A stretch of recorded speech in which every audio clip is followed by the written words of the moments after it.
Hi again, art friends, it's Miss B. Welcome to week 2 of art. For the first 9 weeks of school this year, we're going to be learning about and reviewing the elements of art. The elements of art are the building blocks that artists use to create a piece of artwork. Oftentimes, you probably use at least one of them in every single drawing you make. They are line, shape, color, value, texture, space, and form. Today we're going to be doing a project on the first element of art, line. Check out this short video.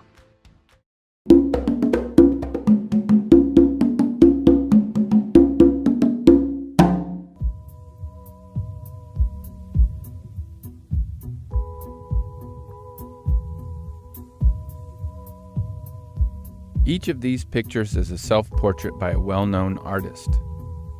Although they are portraying very similar things, one main idea that differentiates them is how the artists have used line in their work. Line is one of the 7 elements of art, along with shape, color, texture, form, value, and space. These 7 elements are the building blocks of all art and are a great place to start when analyzing or interpreting works of art. Line is the path created when an object moves from one point to another. In the visual arts, lines are made when you draw or paint marks on a paper or canvas, or when materials such as wood, glass, and metal are bent or shaped.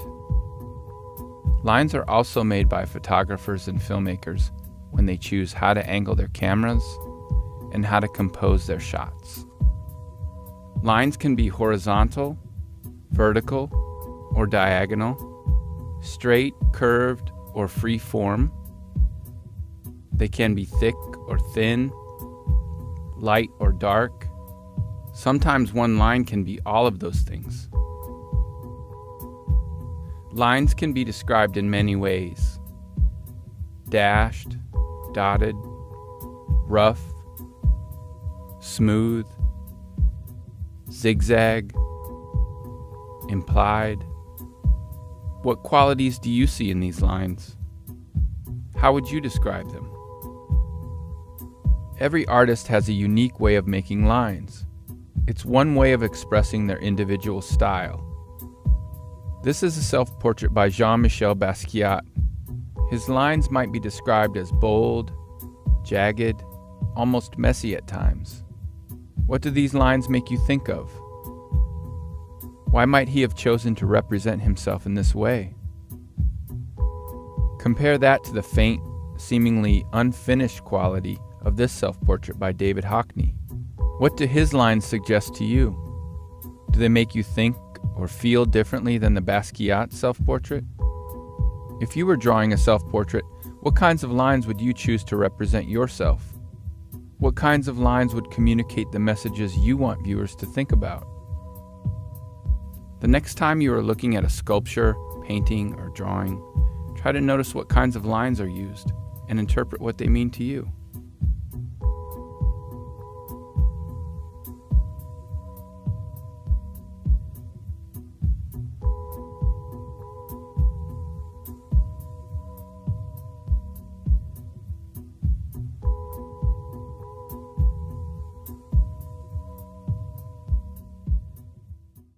Today we're only going to use one line for our project. You can change this one line to be different kinds of lines, but it will be one long line that will wrap all over your paper.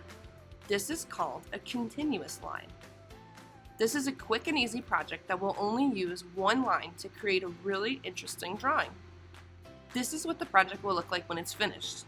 Even though I'm focusing on line for this project, I'm also using other elements. Can you figure out which ones? If you said shape and color, you were right. Shapes are created when lines enclose an area.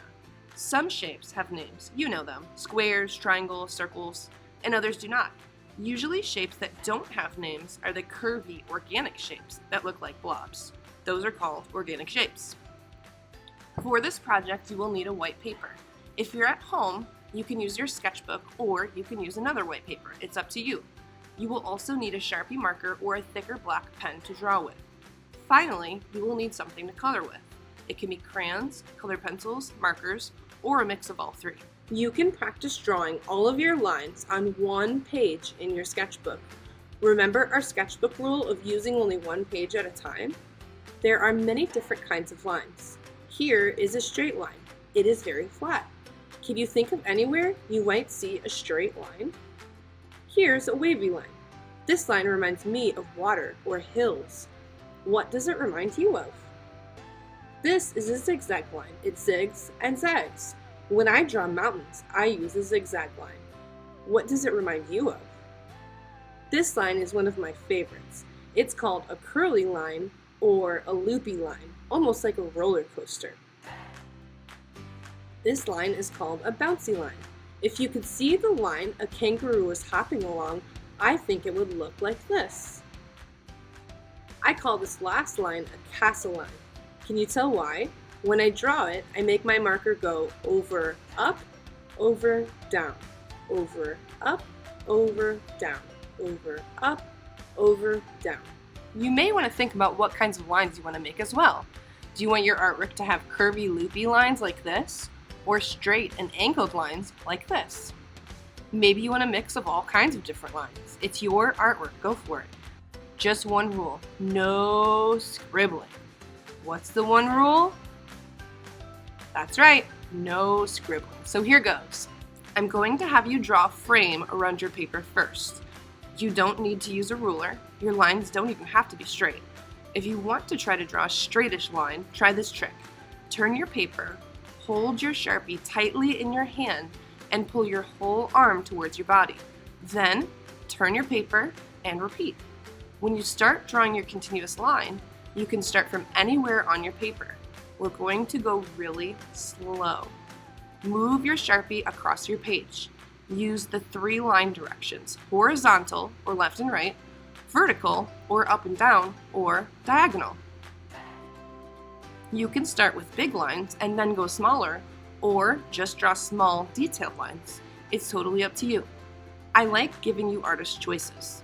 I love seeing how different our projects end up looking, even though we're all learning about the same things. Fill in your whole paper. Take your time. Now that I'm all done, it's time to add some color. You are going to be choosing your own color scheme. A color scheme is simply the combination of colors you use. You could use a color scheme like primary colors, red, yellow, and blue, or secondary colors, orange, green, and purple. You could use warm colors, reds, oranges, yellows, and pinks, or cool colors, greens, blues, and purples. You could also choose what's called a monochromatic color scheme, where you use different tints and shades of one color. You could use an analogous color scheme, which means you use colors in order as they appear in the color wheel or the rainbow. Or choose a completely random color scheme. I chose analogous colors. Lay out your colors before you start so you can decide how you want to use them. When you use your colors, you don't have to color your entire paper. That might take a really long time. By all means, you can if you want to, but you don't have to. For this project, I would use one color at a time and color in the shapes that were created from your lines. Then you can gradually add more colors. I like to challenge myself and try not to put the same colors next to one another. I have a tendency to hold my crayon really, really tight, so ouch, my hands hurt after a while. I had to take a break and stretch my hands out. It's okay if you don't finish this all in one art time. You can always come back to it. Write your first name very neatly in the bottom corner when you're finished. For my virtual learners, you will again upload this project to Workzonia under the gallery titled Continuous Line Lesson. Alright friends, I hope you enjoy this short lesson on lines. Lines are everywhere. We use them all the time. We even use lines when we write our names. What kinds of lines are in your name? Look around. What kinds of lines do you see? Stay tuned next week for a lesson on the second element of art, shape.